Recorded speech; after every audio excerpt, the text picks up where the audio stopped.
Alright, just real quick, I've been running into people sending me a lot of pack and goes and haven't found a lot of support online on how to, or the easiest way to open a pack and go. And so I've got my pack and go, I've unzipped it, and when I look in here, it has a whole bunch of files. Now normally I would grab an assembly file and then it would grab all the solid parts that it needs, but in this particular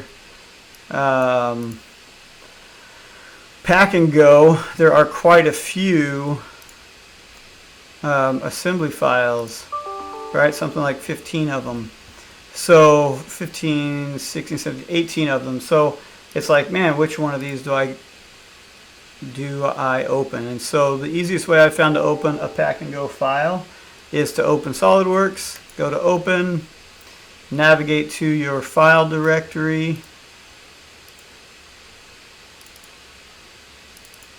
and then down here in the right there is a filter, this option, filter top level assemblies. So you click that. In my case, it's going to have to think for a minute. This particular folder has like 206 items in it, and I'm VPN'd into this network, so it is taking a while for this filter to apply. But it does work.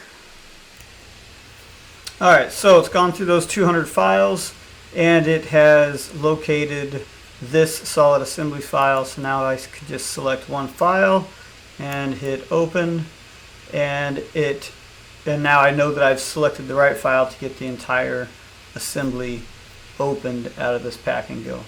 Thanks for watching. Have a great day.